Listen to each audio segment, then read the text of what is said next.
Big boss Malayalam season 7 33ാമത്തെ എപ്പിസോഡിന്റെ റിവ്യൂവിലേക്കാണ് നമ്മൾ പോകുന്നത്. ഇന്നത്തെ എപ്പിസോഡിന്റെ വലിയ പ്രത്യേകത ഓണം മൂഡിലുള്ള ഓണം എപ്പിസോഡായിരുന്നു. ഓണ വസ്ത്രങ്ങളൊക്കെ ധരിച്ച് ഓണത്തിന് പറ്റിയ തരത്തിലുള്ള ഒട്ടനവധി ഗെയിമുകളുമായിട്ട് ബിഗ് ബോസ് രാവിലെ മുതൽ വൈകുന്ന സമയം വരെ മത്സരാർത്ഥികളെ അങ്ങനെ മുൾമുനയിൽ നിർത്തിയ ഒരു ദിവസമായിരുന്നു ഇന്ന് എന്ന് തന്നെ പറയണം. ഇതിനിടയ്ക്ക് ഗംഭീരമായ ഓണസദ്യയുമായി ഒരു കൂട്ടം ആൾക്കാർ ബിഗ് ബോസ് വീട്ടിലേക്ക് മാസ്കും ഒക്കെ വെച്ചുകൊണ്ട് കയറി വരുന്ന കാഴ്ചയും കാണുന്നുണ്ടായിരുന്നു. സംഗതി നല്ല രീതിയിൽ പ്ലാൻ ചെയ്തു എങ്കിൽ പോലും അത്ര കളറായിട്ടുണ്ടോ എന്ന് എനിക്കൊരു സംശയമുണ്ട്. എൻ്റെ മാത്രം സംശയമാണോ എന്ന് എനിക്കറിയില്ല. നിങ്ങളുടെയൊക്കെ അഭിപ്രായം പറയാം. ഒരു ഓണത്തിൻ്റെ ആ വൈബ് ഇത് കണ്ടുകൊണ്ടിരുന്ന ആൾക്കാർക്ക് കിട്ടിയിട്ടുണ്ടോ എന്നുള്ള സംശയമാണ് ഞാൻ പങ്കുവെക്കുന്നത്. കൂടാതെ ഇന്നത്തെ എപ്പിസോഡ് ആര് തൂക്കി എന്നുള്ളതാണ് പ്രധാനപ്പെട്ട ചോദ്യം. സംശയിക്കേണ്ട, ഇന്നത്തെ എപ്പിസോഡും കൊണ്ടുപോയത് വൈൽഡ് കാർഡുകളാണ്. വൈൽഡ് കാർഡുകൾക്ക് പ്രത്യേക ചില ഫേവറുകളൊക്കെ ബിഗ് ബോസ് ചെയ്തു കൊടുക്കുന്നത് പോലെ തോന്നിയിട്ടുണ്ട്. അതായത് ഈ പണിപ്പുരയിലേക്ക് കയറുകയും ഡ്രസ്സുകളൊക്കെ എടുത്തുകൊണ്ടുവരികയും ചെയ്യാൻ വേണ്ടി വീട്ടുകാർക്ക് നാമമാത്രമായിട്ടുള്ള ടൈമുകൾ മാത്രമാണ് ലഭിച്ചിട്ടുള്ളത്. എന്ന് വെച്ചാൽ വെറും 10 സെക്കൻഡ്. എന്നാൽ ഈ വൈൽഡ് കാർഡിന് ഇന്ന് 20 സെക്കൻഡ് കൊടുക്കുന്നത് കാണുവാൻ സാധിച്ചിട്ടുണ്ട്. ഈ 20 സെക്കൻഡിനുള്ളിൽ വളരെ മാന്യമായ രീതിയിൽ അവരവരുടെ സാധനങ്ങളെല്ലാം പുറത്തു കൊണ്ടുവരികയും ചെയ്തു. നല്ല ഒന്നാന്തരം പണി ബിഗ് ബോസ് വീട്ടിലെ അനീഷിന് കൊടുക്കുകയും ചെയ്തു. ഇതൊക്കെ കണ്ടുകൊണ്ടിരുന്നപ്പോൾ വൈൽഡ് കാർഡിനോട് ബിഗ് ബോസിന് എന്തോ ഫേവറിറ്റിസം ഉള്ളതുപോലൊരു തോന്നലുണ്ടായിരുന്നു. പിന്നെയും ചിന്തിച്ച മറ്റൊരു കാര്യമുണ്ട്. വേറൊരു തരത്തിൽ ആശ്വസിക്കാം. ഈ വീട്ടിലെ അഹങ്കാരികളായിട്ടുള്ള ആൾക്കാരെ ബിഗ് ബോസ് പറഞ്ഞിട്ട് പോലും കേൾക്കാതെ തന്നിഷ്ടപ്രകാരം കാര്യങ്ങൾ നടത്തുന്ന ഒരു അലവലാതി കൂട്ടം, ഈ കൂട്ടത്തെ പണി കൊടുത്ത് ഒതുക്കാൻ വേണ്ടി ബിഗ് ബോസ് ഇവിടെ വൈൽഡ് കാർഡിനെ ഉപയോഗിക്കുന്നുണ്ടോ എന്നൊരു ചെറിയ സംശയമില്ലാതില്ല എനിക്ക്. കഴിഞ്ഞ ദിവസം ബിഗ് ബോസ് അവരെക്കുറിച്ച് പറഞ്ഞു, ഈ പ്രാവശ്യം വന്നിരിക്കുന്ന വൈൽഡ് കാർഡ് കിടുവാണ്, അതിനകത്ത് സാബുമാൻ മാത്രമേ ഉള്ളൂ ഒരല്പം പുറകോട്ട് നിൽക്കുന്നതെന്നൊക്കെ. ബിഗ് ബോസ് എന്തെല്ലാം പറഞ്ഞെന്ന് പറഞ്ഞാലും വൈൽഡ് കാർഡുകൾ അത്ര പോരാന്ന് മാത്രമേ എനിക്ക് പറയുവാൻ കഴിയുകയുള്ളൂ. അതിന്റെ കാരണം എന്താണെന്ന് ചോദിച്ചു കഴിഞ്ഞാൽ, വൈൽഡ് കാർഡുകൾ വീട്ടിലേക്ക് കയറി വന്നതിന് ശേഷം അവിടെ നെഗറ്റീവ് അടിച്ചു നിൽക്കുന്ന ആൾക്കാരൊക്കെ ഇതെല്ലാം ഒരു മാസം പുറത്തിരുന്ന് കണ്ടതാണല്ലോ. അപ്പാനി, അക്ബർ തുടങ്ങിയ ആൾക്കാരുടെ എല്ലാം നെഞ്ചത്ത് കുതിര കയറുക, അതാണ് അവരുടെ ശരിക്കുമുള്ള ഒരു അജണ്ട. എപ്പിസോഡിന്റെ അവസാനം മസ്താനി അത് കൃത്യമായി പറയുകയും ചെയ്യുന്നുണ്ട്. അവിടെ പോസിറ്റീവായിട്ട് നിൽക്കുന്ന ആൾക്കാർക്കെതിരെ ഗെയിം ഇല്ലെന്നേ. അവർക്ക് പോസിറ്റീവായിട്ട് നിൽക്കുന്ന ആൾക്കാരുടെ കൂട്ടത്തിൽ ചേർന്ന് നിൽക്കുക എന്നുള്ള ഒരു സ്ട്രാറ്റജി. അതിലിപ്പോൾ പോസിറ്റീവായിട്ട് നിൽക്കുന്നത് ആരാണ്? അനുമോളാണ്. അനുമോൾക്ക് യാതൊരു തരത്തിലുള്ള പരിക്കും പറ്റാതിരിക്കത്തക്കവണ്ണം അവരെല്ലാവരും ശ്രദ്ധിക്കുകയും നന്നായിട്ട് അനുമോളെ കെയർ ചെയ്യുകയും ആ ഒരു കണ്ടസ്റ്റന്റിനെ പ്രത്യേക ഒരു പരിഗണന കൊടുത്ത് അവർ കൊണ്ടു നടക്കുന്നതും ഒക്കെ കാണുന്നുണ്ട്. അങ്ങനെയാണെങ്കിൽ നമ്പർ 1 ഭീരുക്കളാണ് എന്ന് മാത്രമേ ഇവരെക്കുറിച്ച് പറയുവാൻ കഴിയുകയുള്ളൂ. അടുത്തൊരു പ്രധാനപ്പെട്ട കാര്യം അപ്പാനി ശരത്തിന്റെ കാര്യമാണ്. അങ്ങേർക്ക് തന്നെ മനസ്സിലായി അങ്ങേര് ആ വീട്ടിൽ ആരും അല്ല എന്നുള്ളത്. അത് വൈൽഡ് കാർഡ് എന്ന് അവിടെ പ്രത്യേകം പറയുന്നുണ്ട്. പക്ഷെ അപ്പാനിയുടെ വായിൽ നിന്ന് തന്നെ കേട്ടു. അപ്പാനി പറയുന്നുണ്ട്, എന്റെ ചീട്ട് കീറാറായി, ഈ ആഴ്ച മിക്കവാറും കീറും. ആര്യനാണ് അയാളെ ധൈര്യപ്പെടുത്തുന്നത്. ആര്യന്റെ ചീട്ട് ഓൾറെഡി കീറിയിരിക്കുകയാണ്. പക്ഷെ ആര്യൻ പറയും അങ്ങനെ ചിന്തിക്കുക പോലും ചെയ്യരുത് എന്ന് പറഞ്ഞ് അപ്പാനിയെ മോട്ടിവേറ്റ് ചെയ്ത് അവിടെ നിർത്തുന്ന കാഴ്ച കാണുവാൻ സാധിക്കുന്നുണ്ട്. അടുത്തതായിട്ട് ചീട്ട് കീറാൻ പോകുന്നയാള് ശൈത്യയാണ്. കാര്യമായിട്ട് നെഗറ്റീവ് അടിച്ചിരിക്കുകയാണ് ശൈത്യ. മടങ്ങി വരുവാൻ വേണ്ടി 18 അടവും പയറ്റുന്നുണ്ട്. ഇന്ന് ഓണം എപ്പിസോഡ് ആയതുകൊണ്ട് പല തരത്തിൽ ഉറഞ്ഞു തുള്ളുന്ന ശൈത്യ നമുക്ക് കാണുവാൻ കഴിയുന്നുണ്ടായിരുന്നു. ശൈത്യ അനുമോൾക്കെതിരെ തരക്കേടില്ലാത്ത കുത്തിത്തിരിപ്പുകളൊക്കെ ഇന്നും നടത്തി ശ്രദ്ധാകേന്ദ്രമാകാൻ ശ്രമിക്കുന്നത് കാണുവാൻ കഴിയുന്നുണ്ടായിരുന്നു. അടുത്തതായി എടുത്തു പറയേണ്ട പ്രധാനപ്പെട്ട ഒരു കാര്യം നൂറയുടെ സ്ട്രാറ്റജി ആയിരുന്നു. വീക്കിലി ടാസ്കിന്റെ അവസാനത്തെ ടാസ്ക് ഇന്ന് നടന്നു. ആ ടാസ്കിൽ നൂറ ഒനിലിനെ മലർത്തി അടിച്ചുകൊണ്ട് ടാസ്ക് പിടിച്ചെടുത്തു. ഈ ടാസ്ക് പിടിച്ചെടുത്തതിൽ കൂടി പ്രധാനപ്പെട്ട 3 പവറുകളാണ് നൂറയുടെ കയ്യിലേക്ക് വന്നത്. ഈ 3 പവറുകൾ 3 ആൾക്കാർക്ക് വീതിച്ചു കിട്ടും എന്നുള്ള പ്രതീക്ഷയിൽ നിൽക്കുകയായിരുന്നു. ടാസ്കിന്റെ തുടക്കം മുതൽ തന്നെ, അതായത് നൂറയെ ക്യാപ്റ്റൻ ആക്കുകയും തന്ത്രങ്ങൾ മെനയുകയും കട്ടയ്ക്ക് സപ്പോർട്ടുമായി കൂടെ നിൽക്കുകയും ചെയ്ത അബിയെ നല്ല ഒന്നാന്തരമായിട്ട് തേച്ചു എന്ന് തന്നെ വേണമെങ്കിൽ പറയാം. മറ്റൊരു വിധത്തിൽ പറഞ്ഞാൽ നൂറ നല്ല ഒന്നാന്തരം ബ്രില്യൻ ഗെയിം കളിച്ചു എന്നും വേണമെങ്കിൽ വിശേഷിപ്പിക്കാം. എന്ന് വെച്ചാൽ ഇവിടെ ഫ്രണ്ട്ഷിപ്പ് പിടിക്കാനൊന്നും അല്ലല്ലോ ആരും വന്നിരിക്കുന്നത്. ഇവിടെ ആര് സഹായിച്ചു, ആര് കൂടെ നിന്നു എന്നുള്ളതൊന്നും വിഷയമേ അല്ല. വെട്ടാൻ കിട്ടുന്ന അവസരത്തിൽ വെട്ടി വീഴ്ത്തുക എന്നുള്ളതാണ്. അതുകൊണ്ട് അത്രയും സമയം കൂടെ നിന്ന ആളിനെ അവസാനം പവർ കയ്യിൽ കിട്ടിക്കഴിഞ്ഞപ്പോഴേക്കും വെട്ടി വഴിയിലിട്ട് കളഞ്ഞു. എന്നിട്ട് മാന്യമായിട്ട് അതിലെ പ്രധാനപ്പെട്ട 2 പവറും താൻ തൻ്റെ കയ്യിൽ വെച്ചു. ഒന്ന് വലിയ ഗുണമൊന്നും ഇല്ലാത്തൊരു സാധനം എടുത്ത് ബിന്നിയുടെ തോളിലും വെച്ചു കൊടുത്തു.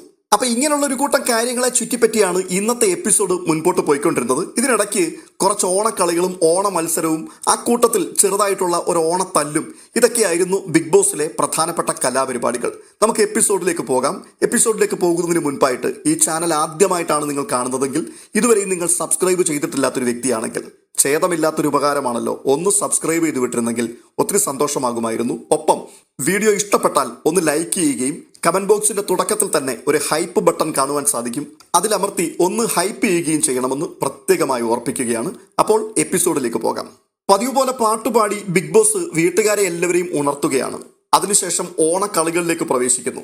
ഈ ഓണക്കളിക്ക് ഒരു പ്രത്യേകത ഉണ്ടായിരുന്നു. 21 പേരിൽ 7 പേര് വീതമുള്ള 3 ഗ്രൂപ്പുകളായി തിരിയുവാൻ ബിഗ് ബോസ് പറഞ്ഞു. 3 ഗ്രൂപ്പുകൾക്ക് 3 പേരിട്ടിട്ടുണ്ട്. 1 തെക്കേടത്ത് ടീം, 2 വടക്കേടത്ത് ടീം, 3 മൂത്തേടത്ത് ടീം. ഇങ്ങനെ 3 ഗ്രൂപ്പുകൾ. തെക്കേടത്ത് ടീമിൽ ആര്യൻ, ജിസൈൽ, ബിന്നി, ശൈത്യ, രണ, ഫാത്തിമ ഇങ്ങനെയുള്ളൊരു കൂട്ടം ആൾക്കാർ. വടക്കേടത്ത് ടീമിലേക്ക് വരുമ്പോൾ അനുമോൾ, ഒനിൽ, അനീഷ്, അഭിലാഷ് അങ്ങനെ ഒരു ഗ്രൂപ്പ്.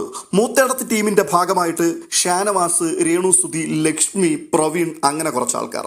ഇനി ഗ്രൂപ്പ് തിരിഞ്ഞുള്ള ഓണ മത്സരങ്ങളാണ് നടക്കാൻ പോകുന്നത്. വിധികർത്താക്കൾ ആവശ്യമുണ്ടല്ലോ. വിധികർത്താക്കളായിട്ട് ഈ 3 ഗ്രൂപ്പിൽ നിന്നും ഓരോരുത്തരെ എടുക്കുകയാണ്. ആദ്യത്തെ ഗ്രൂപ്പ് തെക്കേടത്തെ ഗ്രൂപ്പ്. ആ ഗ്രൂപ്പിൽ നിന്നും ശൈത്യ എടുക്കുകയാണ്. അല്ല, ശൈത്യ സ്വയം കൈമുക്കി അങ്ങ് ഇറങ്ങുകയാണ്. ഞാൻ വിധി പറഞ്ഞോളാം. രണ്ടാമത് നമ്മുടെ സ്ഥിരം വിധികർത്താക്കളായി വരുന്ന 2 ആൾക്കാരാണ്. വടക്കേടത്ത് ഗ്രൂപ്പിൽ നിന്നും അനീഷും മൂത്തേടത്ത് ഗ്രൂപ്പിൽ നിന്നും രേണുസുതിയും. രേണുസുതിക്ക് ഗെയിം കളിക്കുന്നതിനോടൊന്നും താല്പര്യമില്ല. ടാസ്കിനോട് ഭയങ്കര വെറുപ്പാണ്. അതുകൊണ്ട് തന്നെ ചുളുവിൽ രക്ഷപ്പെടാനുള്ള ഒരു മാർഗമാണ് ഈ വിധികർത്താവായി മാറുക എന്നുള്ളത്. ഭയങ്കര സന്തോഷത്തോടു കൂടിയാണ് ചാടി അതിനുവേണ്ടി വീഴുന്നത്. ആദ്യത്തെ മത്സരം പൂക്കള മത്സരമായിരുന്നു. അതിനുവേണ്ടി 3-4 ഘട്ടങ്ങളുണ്ട്. ബസർ അടിക്കും ഓരോ ഘട്ടത്തിലും. ഗാർഡൻ ഏരിയയിൽ കുറേ പ്ലാസ്റ്റിക് കവറുകളുണ്ട്. ഈ കവറുകൾക്കകത്തെല്ലാം പൂക്കൾ വാരി നിറച്ച് കെട്ടിത്തൂക്കിയിട്ടിരിക്കുകയാണ്. ഒത്തിരി ഉണ്ട്. ആദ്യത്തെ ബസർ ശബ്ദം കേൾക്കുമ്പോഴേക്കും ഈ കവറുകൾ മുഴുവൻ പറിച്ചെടുത്തു കൊണ്ടുവന്ന് ഓരോരോ മത്സരാർത്ഥികളും അവരവർക്ക് വേണ്ടി ശേഖരിച്ച് കൂട്ടിവെക്കണം. അതിനുവേണ്ടിയുള്ളൊരു മത്സരമാണ്. രണ്ടാമത്തെ ബസർ ശബ്ദം കേൾക്കുമ്പോഴേക്കും ഈ കവറിലെ പൂക്കളെല്ലാം അത് പൂക്കളമിടുവാൻ തക്കവണ്ണം ഒരുക്കി റെഡിയാക്കി വെക്കണം. മൂന്നാമത്തെ ബസർ ശബ്ദം കേൾക്കുമ്പോൾ പൂക്കളമിടിയിൽ ആരംഭിക്കണം. 4ാമത്തെ ബസർ കേൾക്കുമ്പോഴേക്കും പൂക്കളമിടിയിൽ അവസാനിപ്പിക്കണം. കൃത്യമായി ബസർ മുഴങ്ങി ബസർ ശബ്ദത്തിനനുസരിച്ച് തന്നെ കൃത്യമായിട്ട് എല്ലാ ആൾക്കാരും നല്ല വെടിപ്പോടും വൃത്തിയോടും കൂടി കാര്യങ്ങളെല്ലാം ഏൽപ്പിക്കപ്പെട്ടതുപോലെ ചെയ്തു കഴിഞ്ഞു. പക്ഷേ പിന്നീടാണ് പ്രശ്നം ആരംഭിച്ചത്. വിധികർത്താക്കൾക്ക് ഒരഭിപ്രായ ഐക്യത്തിലെത്തുവാൻ പറ്റുന്നില്ല. അതായത് ഓരോ ടീമുകൾക്കകത്തുനിന്നും തെരഞ്ഞെടുത്ത ആൾക്കാർ അവരവരുടെ ടീമിന് വേണ്ടിയാണല്ലോ വാദിക്കുന്നത്. 3 പേരും കൂടി മുടിഞ്ഞ അടിയാണ് പിന്നെ അവിടെ നടക്കുന്നത്. ഷാനവാസിന്റെ ഗ്രൂപ്പ് ഒരു ചെറിയ അത്തപ്പൂക്കളം ഇട്ടു. ആ അത്തപ്പൂക്കളത്തെക്കാൾ വലുതായിട്ട് അതിന്റെ സൈഡിൽ ഹാപ്പി ഓണം എന്ന് എഴുതി വെച്ചു. സാധാരണ മലയാളികളുടെ മലയാളിത്തം തുളുമ്പി നിൽക്കുന്ന ഒരു സംഗതിയാണല്ലോ ഈ പൂക്കളം എന്നൊക്കെ പറയുന്നത്. അവിടെ ഓണാശംസകൾ എന്ന് മലയാളത്തിൽ എഴുതുന്നത് നമ്മൾ കണ്ടിട്ടുണ്ട്. ഈ ഹാപ്പി ഓണം എന്ന് പൂക്കളത്തെക്കാൾ ഹൈലൈറ്റ് ചെയ്ത് നിൽക്കുന്ന രീതിയിലാണ് എഴുതി വെച്ചിരിക്കുന്നത്. അതുകൊണ്ട് തന്നെ സംഗതി ആദ്യം തന്നെ അവരെടുത്ത് ദൂരെ കളഞ്ഞു. പിന്നെയുള്ളത് അനീഷിന്റെ ഗ്രൂപ്പ് വടക്കേടത്തും അതുപോലെ ശൈത്യയുടെ തെക്കേടത്ത് ഗ്രൂപ്പും. ഈ 2 ഗ്രൂപ്പിന്റെ അത്തപ്പൂക്കളത്തിന് വേണ്ടിയുള്ള പോരാട്ടമാണ് നടക്കുന്നത്. ഇത് കണ്ടപ്പോൾ വ്യക്തിപരമായി എനിക്ക് അനീഷിന്റെയൊക്കെ പൂക്കളമാണ് ഇഷ്ടപ്പെട്ടത്. കാരണം അവരെടുത്തിരിക്കുന്ന പൂക്കളും അവരതിന് കൊടുത്തിരിക്കുന്ന ആ ഡിസൈൻ അതൊക്കെ ശരിക്കും നല്ല കളർ കോമ്പിനേഷൻ അതിനകത്ത് ഫീൽ ചെയ്യുന്നുണ്ടായിരുന്നു. എന്നാൽ അഡ്വക്കേറ്റ് ശൈത്യ നല്ല രീതിയിൽ വാദിച്ചു. ശൈത്യ പറയുന്നത് അത്തം 10-ന് പൊന്നോണം എന്നാണല്ലോ. അതുകൊണ്ട് തന്നെ ഞങ്ങൾ 10 കളങ്ങളാണ് ഈ പൂക്കളത്തിൽ ഉണ്ടാക്കിയിരിക്കുന്നത്. അതുകൊണ്ട് തന്നെ ഓണത്തിന്റെ ആ ട്രഡീഷൻ സംരക്ഷിച്ച് മുമ്പോട്ട് പോകുന്നത് ഞങ്ങളുടെ പൂക്കളം മാത്രമാണ്. അനീഷ് പറയുന്നു, അങ്ങനെ പറഞ്ഞുകൊണ്ട് നിങ്ങൾക്ക് പ്രൈസ് തരാനൊന്നും പറ്റില്ല. ഞങ്ങൾ പുതുമയിലേക്കാണ് വന്നിരിക്കുന്നത്. അപ്പോൾ തന്നെ പഴമയെ നിലനിർത്തിക്കൊണ്ട് പുതുമയിലേക്ക് ഞങ്ങൾ എത്തി എന്നുള്ളതാണ് ഞങ്ങളുടെ പൂക്കളത്തിന്റെ പ്രത്യേകത. ഇത് പറഞ്ഞ് ഇതുങ്ങൾ രണ്ടുകൂടെ ഭയങ്കര അടിയായി. ഇതിനിടയ്ക്ക് വളരെ നൈസായിട്ട് രേണുസുതിയെ ശൈത്യയും ഗ്രൂപ്പും അപ്പുറത്തെ ഭാഗത്തേക്ക് മറിച്ചു കളഞ്ഞു. ഒടുവിൽ അനീഷ് ന്യൂനപക്ഷമായി, അവർ ഭൂരിപക്ഷവുമായി. അവർ 2 പേരും കൂടി ചേർന്നിട്ട് ശൈത്യയുടെ ടീമിന് മാർക്ക് കൊടുത്തു. അങ്ങനെ ആദ്യത്തെ മത്സരത്തിൽ ശൈത്യയും ടീമും വിൻ ചെയ്തു. തുടർന്ന് കാണുന്നത് ഇതിനിടയിൽ വന്നു വീഴുന്ന ക്യാപ്റ്റൻസി നോമിനേഷനാണ്. വരുന്ന ആഴ്ചയിൽ ഈ വീടിനെ നയിക്കാൻ യോഗ്യരെന്ന് നിങ്ങൾക്ക് തോന്നുന്ന 3 ആൾക്കാരെ തെരഞ്ഞെടുക്കുക എന്നുള്ളതാണ് ബിഗ് ബോസ് മുൻപോട്ട് വെച്ചിരിക്കുന്ന നിർദ്ദേശം. അതിന് പ്രകാരം 12 വോട്ടുകളുമായിട്ട് അഭിലാഷിനെ തെരഞ്ഞെടുത്തു. 7 വോട്ടുകളുമായി ജിസൈൽ തൊട്ടു പിന്നിൽ വന്നു. ഒട്ടും കുറയ്ക്കാതെ 7 വോട്ടുകളുമായി ഒനിലും ജിസൈലിനൊപ്പം വന്നു. അങ്ങനെ ഈ 3 ആൾക്കാർക്ക് വേണ്ടി ഇനിയിപ്പോൾ ടാസ്ക് നടത്തി ആ ടാസ്കിൽ വിൻ ചെയ്തു വരുന്ന ആളിനെ അടുത്ത ആഴ്ചയിലെ ക്യാപ്റ്റൻ ആക്കുക എന്നുള്ളതാണ് ബിഗ് ബോസിന്റെ മുൻപിലുള്ള അടുത്ത കർത്തവ്യം. ഇനി ഓണസദ്യയാണ്. നല്ല ഗംഭീരമായൊരു പാട്ട് ബിഗ് ബോസ് ഇടുന്നു. ഈ പാട്ടിന്റെ അകമ്പടിയിൽ ആ വീട്ടിലേക്ക് ഒരു കൂട്ടം ആൾക്കാർ മാസ്ക് വെച്ചുകൊണ്ട് കറുത്ത ഡ്രസ്സും ധരിച്ച് കയറി വരികയാണ്. എല്ലാവരുടെയും കയ്യിൽ പാത്രങ്ങളുണ്ട്. കണ്ടമാനം വിഭവങ്ങളുമായിട്ട് കയറി വന്നിരിക്കുന്നു. നല്ല കെങ്കേമമായ സദ്യ വാഴയിലയിൽ. എല്ലാ ആൾക്കാരും വയറും നിറച്ച് കഴിച്ചു കേട്ടോ. ആക്രാന്തം എന്ന് പറഞ്ഞു കഴിഞ്ഞാൽ ഇന്നത്തെ ആക്രാന്തമായിരുന്നു കാണേണ്ടത്. കാരണം നേരം നോക്കി ഭക്ഷണം കഴിക്കുന്ന ആൾക്കാർ കാര്യമായിട്ട് വയറിന്റെ മൂലയിൽ പോലും ഒട്ടുന്നില്ല ഒരു നേരത്തെ ഭക്ഷണം പോലും. അങ്ങനെയുള്ള ആൾക്കാർക്ക് വിഭവസമൃദ്ധമായ നാടൻ സദ്യ എന്നൊക്കെ പറഞ്ഞപ്പോൾ എല്ലാത്തിൻ്റെയും കൺട്രോൾ പോയി. നന്നായിട്ട് കഴിച്ചു എല്ലാവരും. ഓണസദ്യയൊക്കെ കഴിഞ്ഞതിന് ശേഷം പിന്നെ കാണുന്ന പ്രധാനപ്പെട്ട ഒരു കലാപരിപാടി അത് നമ്മുടെ ജിസൈല് അനീഷിനെ പ്രപ്പോസ് ചെയ്യുന്ന കാഴ്ചയാണ്. കണ്ണാൻ തുമ്പി പോരാമോ, എന്നോട് ഇഷ്ടം കൂടാമോ എന്നുള്ള ആ പഴയ പാട്ട് പാടിക്കൊണ്ട് അനീഷിന്റെ അടുക്കൽ. അനീഷ് ആരാമോൻ? അനീഷ് പറഞ്ഞു, ഒരു തുമ്പിയെയും എന്റെ പഞ്ചായത്തിന്റെ 7 അയലത്ത് കേട്ടില്ല. ഇവിടുത്തെ ഷോ കഴിഞ്ഞാൽ നിനക്ക് നിന്റെ വീട്ടിൽ പോകാം, ഞാൻ എന്റെ വീട്ടിലോട്ട് പോകും. അങ്ങോട്ട് എന്റെ പുറകിന് വന്നേക്കരുത്, എന്റെ തനി സ്വഭാവം എന്താണെന്നുള്ളത് കാണിക്കും. പക്ഷെ ജിസൈൽ പറയുന്നു, ഞാൻ അങ്ങനെ പോവില്ല, എനിക്ക് നിന്നോട് ഇഷ്ടം തോന്നിപ്പോയി, ഞാൻ അങ്ങനെ വിടുമെന്ന് നീ പ്രതീക്ഷിക്കേ വേണ്ട. അനീഷ് ആണെങ്കിൽ അമ്പിനും വില്ലിനും അടുക്കില്ല. ഒടുവിൽ പണി ഏറ്റില്ലെന്ന് മനസ്സിലായപ്പോൾ ജിസൈൽ ചിരിച്ചുകൊണ്ട് പറയുക, അല്ലെങ്കിൽ പിന്നെ ഞാൻ നിന്റെ വീട്ടിലോട്ട് അങ്ങ് വരാൻ പോവാ. അടുത്തതൊരു ടാസ്കുമായിട്ടാണ് ബിഗ് ബോസ് വരുന്നത്. കിരീടയുദ്ധം എന്ന ടാസ്കിന്റെ അവസാന ഭാഗത്തേക്ക് എത്തുകയാണ്. വീക്ക്ലി ടാസ്ക് അവസാനിക്കുകയാണ് ഈ ടാസ്കോടുകൂടി. ഇതിൽ ഏറ്റുമുട്ടുന്നത് 2 ടീമുകൾ. അതിന്റെ 2 ക്യാപ്റ്റന്മാർ ഒനിലും നൂറയുമാണ്. ആക്ടിവിറ്റി ഏരിയയിൽ വെച്ചാണ് ഈ ടാസ്ക് നടക്കുവാൻ പോകുന്നത്. 2 പേരുടെയും തലയിലേക്ക് ഓരോ ക്യാപ്പുകൾ വെച്ചു കൊടുക്കും, തൊപ്പി വെച്ചു കൊടുക്കും. ഒരു മേശയുടെ അപ്പുറവും ഇപ്പുറവും 2 കസേരയുണ്ട്. ഈ 2 കസേരയിൽ 2 ആൾക്കാരും ഇരിക്കണം. ഇവരുടെ 2 പേരുടെയും വലതുഭാഗത്തായിട്ട് ഓരോ സ്റ്റാൻഡുകളുണ്ട്. ആ സ്റ്റാൻഡിൽ ഓരോ ഹുക്കുകളും കൊടുത്തിട്ടുണ്ട്. മുൻപിലിരിക്കുന്ന ആളുടെ തലയിലിരിക്കുന്ന തൊപ്പി അവിടുന്ന് ഊരിയെടുത്തിട്ട് ഈ ഹുക്കിൽ തൂക്കിയിടണം. അതാണ് ടാസ്കിന്റെ പ്രത്യേകത. തലയിൽ നിന്ന് തൊപ്പി ഊരുക എന്നുള്ളതല്ല, സമയമാണ് ഇവിടുത്തെ ഏറ്റവും പ്രധാനപ്പെട്ട വിഷയം. ആദ്യം ആരാണോ തൊപ്പി ഹുക്കിലേക്ക് തൂക്കുന്നത് ആ വ്യക്തിയായിരിക്കും വിജയിക്കുന്നത്. സത്യം പറയാമല്ലോ, ഈ ടാസ്ക് കണ്ടുകൊണ്ടിരുന്നപ്പോൾ ബിഗ് ബോസിന്റെ ഇത്രയും കാലത്തെ ചരിത്രത്തിൽ ഇത്രയും നിലവാരം കെട്ടുപോയ ഒരു ടാസ്ക് ആദ്യമായിട്ട് കാണുകയാണ്. ഒരു വീക്ക്ലി ടാസ്ക് അല്ലേ? ആ ടാസ്കിന്റെ തുടക്കം ഗംഭീരമായിട്ടായിരുന്നു. നല്ല അടിയും ബഹളവും മുറിവും ഒക്കെ ആയിട്ടാണ് ആരംഭിച്ചത്. ഒരു ഫൈനൽ മാച്ച് എന്നൊക്കെ പറയുമ്പോൾ നമ്മൾ എത്ര പ്രതീക്ഷയോട് കൂടിയാണ് ഇരിക്കുന്നത്. ആദ്യമൊക്കെ ഉഴപ്പി നിന്ന ആൾക്കാർ പോലും ഈ ഫൈനലിനെ ഭയങ്കര പ്രതീക്ഷയോട് ഉറ്റുനോക്കും. മറ്റുള്ള കളികളെക്കാൾ എല്ലാം ഗൗരവമുള്ള കളിയായിരിക്കും ഫൈനൽ കളി. പക്ഷേ ഈ ഫൈനൽ കളി ഒരു നിലവാരവും ഇല്ലാത്തതായിപ്പോയി. മേശയുടെ അപ്പുറവും ഇപ്പുറവുമുള്ള ഈ കസേരകളിൽ ഇരിക്കുന്ന മത്സരാർത്ഥികൾ അവര് മത്സരം തുടങ്ങുന്നതിന് മുൻപ് തന്നെ പരസ്പരം അങ്ങോട്ടും ഇങ്ങോട്ടുമുള്ള തൊപ്പികളിൽ പിടിച്ചിരിക്കണം. അതായത് ഞാൻ നിങ്ങളുടെ തൊപ്പിയിൽ പിടിച്ചിരിക്കണം, നിങ്ങൾ എന്റെ തൊപ്പിയിലും പിടിച്ചിരിക്കണം. റഫറി നെവിനാണ്. നെവിൻ വിസിൽ അടിക്കുന്ന സമയത്ത് പെട്ടെന്ന് ഈ തൊപ്പി ഊരുക, ഹുക്കിലേക്ക് തൂക്കുക. ഹുക്കും തൊട്ടടുത്ത് തന്നെയാണ് ഇരിക്കുന്നത്. സത്യം പറയാമല്ലോ, LKG ക്ലാസ്സിൽ പഠിക്കുന്ന കുട്ടികൾക്ക് ടീച്ചർമാർ പോലും ഇത്തരത്തിലുള്ളൊരു ഗെയിം കൊടുക്കില്ല. അത്രയ്ക്ക് ബാലിശമായ ഒരു നിലവാരവുമില്ലാത്ത ഒരു ടാസ്കുമായിട്ടാണ് ബിഗ് ബോസ് വന്നത്. ടാസ്ക് തുടങ്ങിയതും തീർന്നതും ഒന്നും ആരും അറിഞ്ഞില്ല. നൂറ വിൻ ചെയ്തു. ടീമിന്റെ ക്യാപ്റ്റൻ നൂറയാണ്. അതുകൊണ്ട് നൂറ തന്നെയാണ് കളിക്കാനിരുന്നത്. ക്യാപ്റ്റന് മാത്രമേ കളിക്കാൻ പാടുള്ളൂ എന്നുള്ള നിയമമുണ്ട്. ടാസ്ക് വിൻ ചെയ്യുന്നവർക്ക് ലഭിക്കുവാൻ പോകുന്നത് സൂപ്പർ പവറുകളാണ്. 3 ആൾക്കാരാണുള്ളത്. 1 അഭിലാഷ്, 2 ബിന്നി, 3 നൂറ. ഈ 3 ആൾക്കാർക്ക് മാന്യമായി പങ്കിട്ടെടുക്കുവാൻ തക്കവണ്ണം 3 തരത്തിലുള്ള പവർ ഉണ്ട്. ഒന്ന്, ഈ ടാസ്കിൽ ജയിക്കുന്ന ആൾക്കാർക്ക് വരുന്ന 3 ആഴ്ചക്കാലത്തേക്ക് സൂപ്പർ പവറുകൾ ലഭിക്കുകയാണ്. Super nomination power. അത് കിട്ടുന്നയാൾക്ക് ഓരോ ആഴ്ചയിലും ഡയറക്റ്റ് ആയിട്ട് ഒരാളിനെ നോമിനേറ്റ് ചെയ്യാം. രണ്ടാമത്തത് സൂപ്പർ ഇമ്മ്യൂണിറ്റി പവർ ആണ്. അതിന്റെ പ്രത്യേകത, വരുന്ന 3 ആഴ്ചക്കാലത്തേക്ക് ഈ സൂപ്പർ ഇമ്മ്യൂണിറ്റി ലഭിച്ചിരിക്കുന്ന വ്യക്തിയെ ആർക്കും നോമിനേറ്റ് ചെയ്യാൻ പറ്റില്ല. നോമിനേഷൻ ഫ്രീ കാർഡ് ലഭിക്കുകയാണ്. അവസാനത്തത് സൂപ്പർ ഫാമിലി പവർ ആണ്. അതായത് ഇതുവരെയും ബിഗ് ബോസ് വീട്ടിൽ ഫാമിലി വീക്ക് നടക്കുന്ന സമയത്ത് വരുന്ന മത്സരാർത്ഥികളുടെ മാതാപിതാക്കൾ, സഹോദരങ്ങൾ അവര് അന്ന് തന്നെ മടങ്ങിപ്പോകണം. എന്നാൽ ഈ സൂപ്പർ ഫാമിലി പവർ ലഭിക്കുന്നതിലൂടെ അവർക്ക് ലഭിക്കുന്ന വലിയൊരു അഡ്വാൻറ്റേജ്, വീട്ടുകാർ വന്നാൽ അന്നും പോകണ്ട, പിറ്റേന്നും പോകണ്ട, ഒരാഴ്ചക്കാലം ബിഗ് ബോസ് ഹൗസിൽ ഇവർക്കൊപ്പം താമസിക്കുവാനുള്ള ഒരു വലിയ പവറാണ് കിട്ടുന്നത്. എന്തായാലും നൂറ വിൻ ചെയ്തിട്ട് ഈ പവറുമായിട്ട് മുൻപോട്ട് നീങ്ങുവാൻ തുടങ്ങുമ്പോൾ പെട്ടെന്ന് ബിഗ് ബോസ് പിടിച്ചു നിർത്തിയിട്ട് പറയുകയാണ്, ഒരു ട്വിസ്റ്റ് ഉണ്ട് ഈ ഗെയിമിനകത്ത്. നൂറയ്ക്ക് തീരുമാനിക്കാം ഈ പവറുകൾ കൈമാറ്റം ചെയ്യണോ അതോ സ്വന്തമായിട്ട് ഉപയോഗിക്കണോ എന്ന്. വേണമെങ്കിൽ മറ്റുള്ളവർക്ക് കൊടുത്താൽ മതി, ഇല്ല എന്നുണ്ടെങ്കിൽ ഈ 3 പവറും തനിക്ക് തന്നെ ഉപയോഗിക്കാം. ഇത് കേട്ടപ്പോഴേക്കും കൂടെ നിന്നവരൊന്ന് അമ്പരന്നു. പക്ഷേ നൂറ മനസാക്ഷിയുള്ള വ്യക്തി ആയതുകൊണ്ട് ബിന്നിക്ക് ഒരു പവർ ആദ്യം കൊടുക്കുകയാണ്. അത് സൂപ്പർ ഫാമിലി പവർ ആയിരുന്നു. അതായത് അവസാനത്തെ ആഴ്ച വരെ ബിന്നി ബിഗ് ബോസ് വീടിനകത്തുണ്ടെങ്കിൽ ആ സമയത്ത് ബിന്നിയുടെ ഫാമിലിയെ ഒരാഴ്ച കൊണ്ടൊന്ന് അവിടെ താമസിപ്പിക്കാം. നൂറ ഈ വലിയ മനസ്സ് കാണിച്ചപ്പോൾ അത് എല്ലാവരും കരഘോഷത്തോടു കൂടിയാണ് ഏറ്റെടുത്തത്. ഈ സമയത്ത് അപ്പുറത്ത് ഈ ഗെയിമിന്റെ ടാസ്കിന്റെ സൂത്രധാരൻ ഇരിപ്പുണ്ട്, അഭിലാഷാണ്. ആദ്യത്തെ ടാസ്ക് ഒക്കെ തുടങ്ങുന്ന സമയത്ത് അഭിലാഷിന്റെ ഗെയിം പ്ലാൻ, സ്ട്രാറ്റജിയൊക്കെ വളരെ കൃത്യമായിട്ട് പറഞ്ഞു കൊടുക്കുന്നുണ്ടായിരുന്നു അഭിലാഷ്.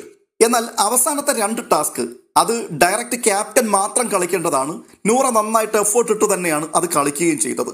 പക്ഷെ 2 പവറുകൾ കൈ കിട്ടിക്കഴിഞ്ഞപ്പോഴേക്കും അഭിലാഷിനെ മാന്യമായിട്ട് നൂറ അങ്ങ് തേച്ചു കൊടുത്തു. 2 പവറുകളുടെ ഭാഗത്ത് നിന്നുള്ള ബ്രില്യന്റ് മൂവ് ആയിരുന്നു ഇന്ന് നടന്നതെന്ന് പറയുന്ന ധാരാളം ആൾക്കാരുണ്ട്.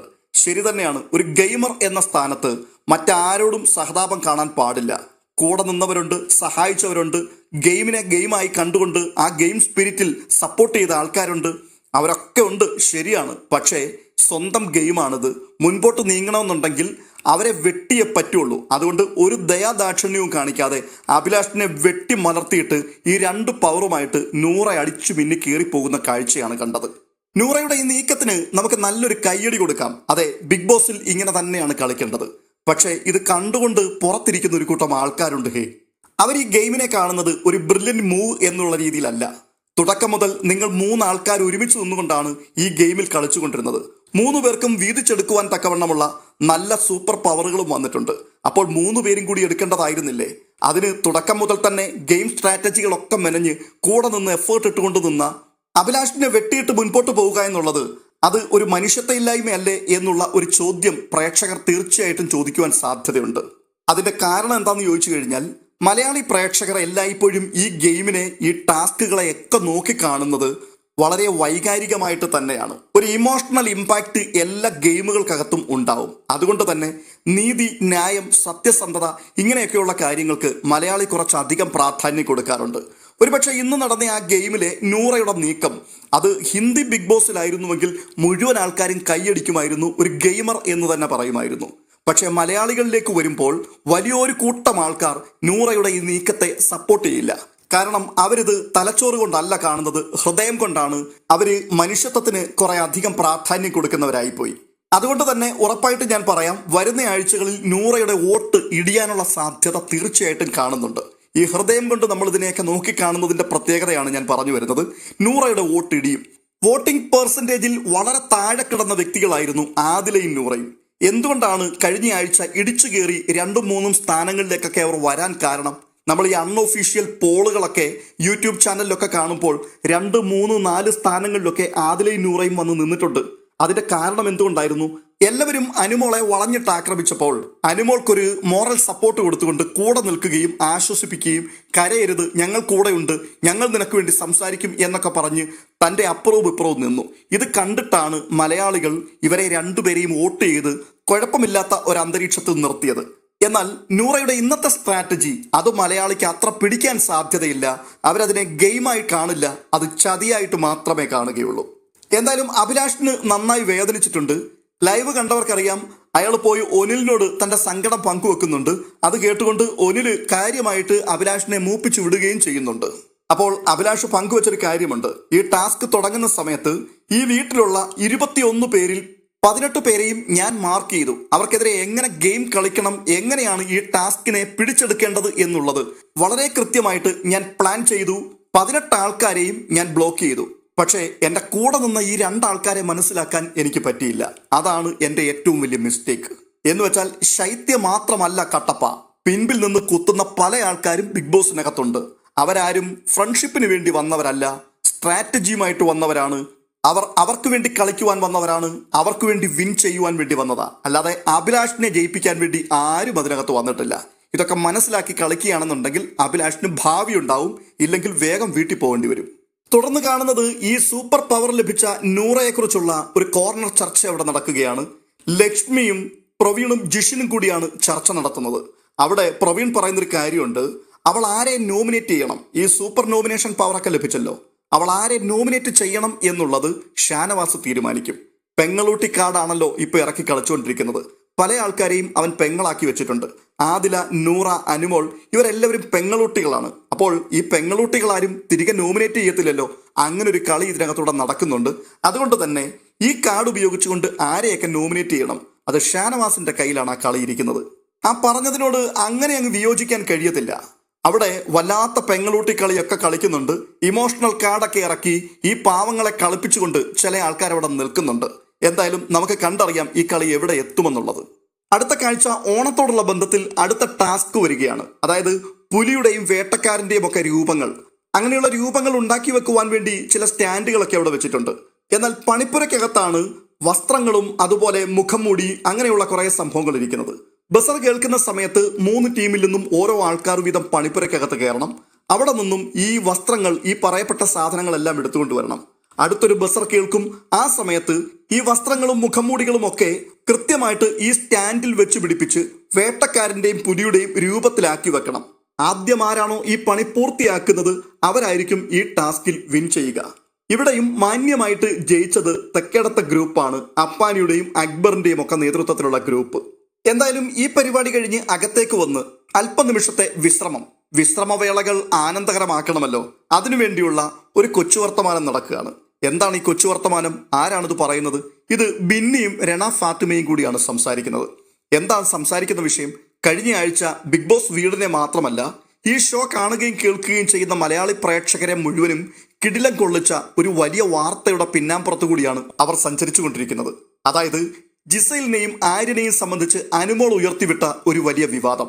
ആ വിവാദത്തിനകത്ത് അല്പം കഴമ്പില്ലാതില്ല എന്ന് ബിന്നിയും രണ ഫാത്തിമയും കൂടി പറയുകയാണ്. രണ പറയുന്നു ആര്യന് ജിസൈലിനോട് എന്തോ ഉണ്ട്. അപ്പോൾ ഡോക്ടർ ബിന്നി പറയുകയാണ്, ഈ സംഭവം അനുമോള് പറഞ്ഞതിന് ശേഷം ഞാൻ ഇരുവരെയും കാര്യമായി വാച്ച് ചെയ്യാറുണ്ടായിരുന്നു. അപ്പോൾ ഞാൻ കണ്ടൊരു കാഴ്ച, ഒന്നല്ല പലതവണ ആര്യൻ ജിസൈലിന്റെ അടുക്കിലേക്ക് പോയിരിക്കും. എന്നിട്ട് ജിസൈലിന്റെ കൈ പിടിച്ച് ഇങ്ങനെ കാണിക്കും. എങ്ങനെ? മസാജ് ചെയ്യുന്ന കാര്യമാണ് ഈ പറയുന്നത്. അതെന്തുകൊണ്ടാണ് അവൻ അങ്ങനെ ചെയ്യുന്നത്? ആര്യന് ജിസൈലിനോടും ജിസൈലിന് ആര്യനോടും ഒരു പ്രത്യേക കെയറും കാര്യങ്ങളൊക്കെ ഉണ്ട്. അറിയാലോ, അവർ തമ്മിൽ ഒരു നല്ല ബോണ്ടിങ് ഉണ്ട്. പക്ഷേ എന്തിനാണ് ഇങ്ങനെ കൈ പിടിച്ച് ഈ ഞെക്കിക്കൊണ്ടിരിക്കുന്നത്? അപ്പോൾ അതിനകത്ത് കാര്യമായിട്ടൊരു സ്പെല്ലിംഗ് മിസ്റ്റേക്ക് എനിക്ക് ഫീൽ ചെയ്യുന്നുണ്ട്. ഇനിയിപ്പോൾ ഒരു പക്ഷേ പരസ്പരം സങ്കടങ്ങളും വേദനകളും ഒക്കെ പങ്കുവെക്കുകയും അങ്ങനെ അങ്ങോട്ടും ഇങ്ങോട്ടും ആശ്വസിപ്പിക്കുകയും ഒക്കെ ചെയ്യുന്നതും ആവാം. എനിക്കതിനെക്കുറിച്ച് അറിയില്ല. എന്തായാലും ഈ കൊച്ചു വർത്തമാനത്തിന്റെ അവസാനം ഇവർ എത്തിച്ചേരുന്നത് ആര്യനെ എനിക്ക് ഒട്ടും ഇഷ്ടമല്ല എന്നുള്ള രീതിയിലാണ്. ബിന്നിയും പറയുന്നു, രണ ഫാത്തിമയും പറയുന്നു ആര്യനെ ഒട്ടും തന്നെ താല്പര്യമല്ല എന്ന്.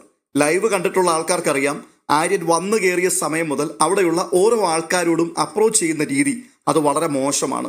റെസ്പെക്റ്റ് കൊടുക്കുന്നില്ല. പല ആൾക്കാർക്കും അവിടെ റെസ്പെക്റ്റ് കൊടുക്കേണ്ടതായിട്ടുണ്ട്, അവർക്ക് ആർക്കും അത് കൊടുക്കുന്നില്ല. ഈവൻ ലാലേട്ടനോട് പോലും ബഹുമാനമില്ലാതെ സംസാരിച്ചു. അപ്പോൾ ഈ റെസ്പെക്റ്റ് ഒക്കെ കൊടുക്കണ്ടേ എന്ന് രണ ഫാത്തിമ ചോദിക്കുന്നുണ്ട്. രണയുടെ ഈ ചോദ്യം കേൾക്കുമ്പോൾ പെട്ടെന്ന് നമ്മുടെ മനസ്സിൽ വരുന്നത് എല്ലാ ആൾക്കാർക്കും വാരിക്കോരി റെസ്പെക്റ്റ് കൊടുക്കുന്ന ഒരാളാണല്ലോ രണ ഫാത്തിമ. 30 വയസ്സുള്ള അനുമോളുടെ പുറകിൽ നടന്ന് പുളിച്ച തെറി പറഞ്ഞ ആളാണ് ഇവിടെ റെസ്പെക്റ്റിനെ കുറിച്ചുള്ള ബോധവൽക്കരണ ക്ലാസിനെ കുറിച്ച് സംസാരിക്കുന്നത്. എന്തായാലും ബിഗ് ബോസ് ഇത് ബോധപൂർവം തന്നെ പുറത്തുവിട്ടതാണ്. കാരണം അനുമോൾ കഴിഞ്ഞ ദിവസം അവിടെ പറഞ്ഞ വാക്ക് അതൊരു വലിയ കൊടുങ്കാറ്റായി മാറിയിട്ടുണ്ട്. ആ ഒരു വിഷയത്തിന്റെ ഏകദേശം ഒരു ക്ലാരിറ്റി ഇപ്പോൾ ഇവിടെ വരികയാണ്. അനുമോൾക്ക് മാത്രമല്ല സംശയം തോന്നിയത്, ഞങ്ങൾക്കും സംശയം തോന്നിയിട്ടുണ്ട്. ആര്യന് ജിസൈലിനോടും ജിസൈലിന് ആര്യനോടുമുള്ള അപ്രോച്ച് എന്തോ പന്തികേടുണ്ട്, ഒരു സ്പെല്ലിംഗ് മിസ്റ്റേക്ക് അതിനകത്ത് ഫീൽ ചെയ്യുന്നുണ്ട്. പക്ഷേ ഇവിടെ ശ്രദ്ധിക്കേണ്ട പ്രധാനപ്പെട്ട ഒരു കാര്യം, ഇവരൊക്കെ ഗ്രൂപ്പിന്റെ ആൾക്കാരാണ്. ഒരു ഗ്രൂപ്പിലുള്ള ആൾക്കാരായതുകൊണ്ട് ഒരിക്കലും മുഖത്ത് നോക്കി ചോദിക്കാൻ പറ്റില്ല, അതിനുള്ള തൻ്റെ ഇടമില്ല. അങ്ങനെ ഒരു ഗെയിം അല്ലല്ലോ കളിച്ചുകൊണ്ടിരിക്കുന്നത്. ഉടായ്പ് ഗെയിം കളിച്ചുകൊണ്ടിരിക്കുന്നത് കൊണ്ട് തന്നെ ഈ സംശയവും കാര്യങ്ങളും ഒക്കെ ഉള്ളിലിട്ടുകൊണ്ട് നടക്കാനേ പറ്റൂ. ആര്യനെ ഒട്ടും തന്നെ ഇഷ്ടമല്ല. പക്ഷെ കാണുമ്പോൾ ആര്യന്റെ തോളത്ത് കൈയിട്ട് അണ്ണനും തമ്പിയും കളിക്കുന്നത് പോലെ പോകുന്നതിനോടാണ് ഇവർക്കൊക്കെ താല്പര്യം. അതിനുള്ള ബെനിഫിറ്റ് ഉണ്ടാവും. അതുകൊണ്ടല്ലേ അനുമോൾക്കെതിരെ മാക്സിമം ഈ ഒരു വിഷയം കത്തിച്ചു നിർത്തുവാൻ വേണ്ടി ബിന്നി തുടക്കം മുതൽ ശ്രമിച്ചുകൊണ്ടേയിരുന്നത്. ബിന്നി ആര്യനെ വിളിച്ചിരുത്തി സ്പെഷ്യൽ ക്ലാസ് കൊടുക്കുന്നുണ്ടായിരുന്നു. നിന്റെ കാലിന്റെ വിരൽ കൊണ്ട് ഉരച്ചു മോളോട്ട് കയറ്റിയെന്ന് പറഞ്ഞില്ലേ, അത് ലൈംഗികമായിട്ടുള്ളൊരു ദാഹത്തോടു കൂടി ലൈംഗികമായി നിന്നെ ചൂഷണം ചെയ്യാനായിരുന്നു എന്ന് നീ ലാലേട്ടനോട് പറയണം. അതുമാത്രവുമല്ല, കാഞ്ചനമാലയും മൊയ്തീനും കളിച്ചില്ലേ നിങ്ങൾ? ആ സമയത്ത് അനുമോൾ നിനക്കൊരു ചുംബനം തന്നായിരുന്നല്ലോ. അത് കാമദാഹത്തോടു കൂടിയായിരുന്നു, ലൈംഗിക താല്പര്യത്തോടു കൂടിയായിരുന്നു. അങ്ങനെ ചെയ്തപ്പോൾ നിനക്ക് അങ്ങോട്ടും തിരിച്ചത് തോന്നി എന്നുകൂടി നീ ലാലേട്ടനോട് പറയണം എന്നൊക്കെ ഈ ബിന്നിയാണ് ആര്യനോട് പറഞ്ഞു കൊടുത്തത്. അങ്ങനെയുള്ള സ്ഥിതിക്ക് ഇനിയിപ്പോൾ ആര്യനും ജിസൈലും തമ്മിൽ എന്തെങ്കിലും ഉണ്ടെങ്കിൽ തന്നെ ഇങ്ങനെ പരസ്പരം കൂടിയിരുന്ന് അടക്കം പറഞ്ഞങ്ങ് പോകുന്നതാണ് നല്ലത്. ഇല്ല എന്നുണ്ടെങ്കിൽ ഒരുപക്ഷെ അനുമോൾക്ക് ഏതെങ്കിലും നേട്ടം ഉണ്ടായാലോ? ഇതൊക്കെ കാണുന്ന പ്രേക്ഷകർ ശരിക്കും വിലയിരുത്തണം. ഇവരെ ഒരു ഡോക്ടർ എന്ന് പറയാൻ പറ്റുമോ? ഇവരുടെയൊക്കെ ഉള്ളിലിരിക്കുന്ന വിഷം അത് എത്ര തീവ്രതയേറിയതാണ്. ഈ വിഷയത്തോടുള്ള ബന്ധത്തിൽ കഴിഞ്ഞ ദിവസം ഞാനൊരു വീഡിയോ ചെയ്തിരുന്നു. അതുകൊണ്ട് വീണ്ടും അത് തന്നെ പറഞ്ഞ് ഒരാവർത്തന വിരസതയിലേക്ക് പോകുന്നില്ല. എപ്പിസോഡ് നമുക്ക് കംപ്ലീറ്റ് ചെയ്യണമല്ലോ. അടുത്തതായി കാണുന്ന കാഴ്ച, കഴിഞ്ഞ ദിവസത്തെ ടാസ്കിൽ വിൻ ചെയ്ത 3 ആൾക്കാർ അവരുടെ വീട്ടിലേക്ക് മൈജിയുടെ എക്സ്പ്രസ് ഡെലിവറി നടക്കുന്നതിന്റെ ആ വീഡിയോ കാണുന്നതാണ്. അതിൽ 1 സാബുമാനാണ്, 2 അഭിലാഷാണ്, 3 നോറയാണ്. ഈ 3 ആൾക്കാരുടെയും വീടുകളിലേക്ക്, നോറയുടെയും ആദിലയുടെയും വീട്ടിൽ ആരും ഇല്ലാത്തത് കൊണ്ട് നമ്മുടെ ദിയാസനയുടെ വീട്ടിലേക്കാണ് വാഷിംഗ് മെഷീൻ ഒക്കെ എത്തുന്നത്. എന്നാൽ അഭിലാഷിന്റെ വീട്ടിലേക്ക് സാംസങ്ങിന്റെ ഒരു അടിപൊളി ഫോൺ ചെല്ലുന്നുണ്ട്. സാബുമാന്റെ വീട്ടിലേക്ക് മൈജിക്കാർ ഒരു റെഫ്രിജറേറ്ററും എത്തിക്കുന്നുണ്ട്. അതിൻ്റെയൊക്കെ വീഡിയോ ഈ ആൾക്കാരെ കാണിച്ചു കൊടുക്കുന്ന കാഴ്ചയാണ് പിന്നീട് വന്നത്. അടുത്തതൊരു ടാസ്ക് ആണ് ഓണമധുരം, അതായത് പാൽപ്പായസം ഉണ്ടാക്കുക എന്നുള്ളതാണ്. 30 സെക്കൻഡ് സമയം. ഈ 30 സെക്കൻഡിനുള്ളിൽ 3 ആൾക്കാർക്ക് പണിപ്പുരയിലേക്ക് പ്രവേശിക്കാം. പായസം ഉണ്ടാക്കുവാനുള്ള വിഭവങ്ങളൊക്കെ അതിനകത്ത് വെച്ചിട്ടുണ്ട്. ബസർ ശബ്ദം മുഴങ്ങും. ഈ സമയത്ത് 3 ആൾക്കാർ പണിപ്പുരയ്ക്കകത്തേക്ക് ഓടിക്കയറണം. 1 അനുമോൾ, 2 ആര്യൻ, 3 സാബുമാൻ. അങ്ങനെ 3 ഗ്രൂപ്പിനെ പ്രതിനിധീകരിച്ച് 3 പേർ ഓടി അതിനകത്തേക്ക് കയറുന്നു. സമയത്ത് തന്നെ അവർ പുറത്തു വരുന്നു. അടുത്ത ബസർ കേൾക്കുമ്പോഴേക്കും പായസം ഉണ്ടാക്കുവാൻ തുടങ്ങുകയാണ്. കൃത്യസമയത്ത് തന്നെ പായസം ഉണ്ടാക്കി തീർക്കുകയും ചെയ്തു.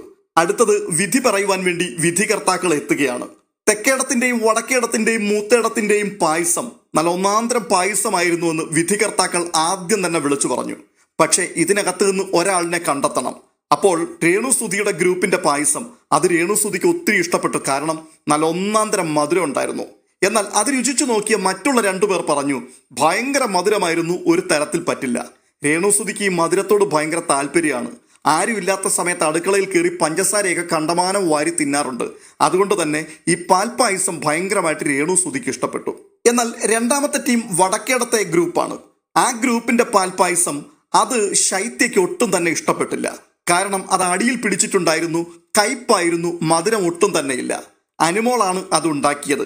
അപ്പോൾ അനുമോളും ശൈത്യയുമായിട്ട് നിലനിൽക്കുന്ന ഒരു ശീതസമരം ഉള്ളതുകൊണ്ട് തന്നെ അനുമോളുടെ പായസത്തെ ഒരു തരത്തിലും അംഗീകരിക്കുവാൻ ശൈത്യയ്ക്ക് പറ്റില്ല. മാത്രവുമല്ല, അനുമോളുടെ ഗ്രൂപ്പിൽ തന്നെ രേണുസുതിയുടെ ഏറ്റവും വലിയൊരു ശത്രു നിപ്പുണ്ട്, മസ്താനി. അപ്പോൾ അനുമോളും മസ്താനിയും കൂടി ഒരുമിച്ച് നിൽക്കുന്ന ഗ്രൂപ്പിനെ ഒരു കാരണവശാലും ശൈത്യയ്ക്കും രേണുസുതിക്കും സപ്പോർട്ട് ചെയ്യാൻ പറ്റില്ല. അനീഷ് സ്വന്തം ടീമിന്റെ പായസമായിരുന്നു നല്ലതെന്ന് തെളിയിക്കുവാൻ വേണ്ടി വാദിച്ചു ഉപ്പാടിളകിയതല്ലാതെ ഈ 2 പെണ്ണുങ്ങളുടെ മുൻപിൽ ഒന്നും ചെയ്യാൻ അനീഷിന് പറ്റിയില്ല.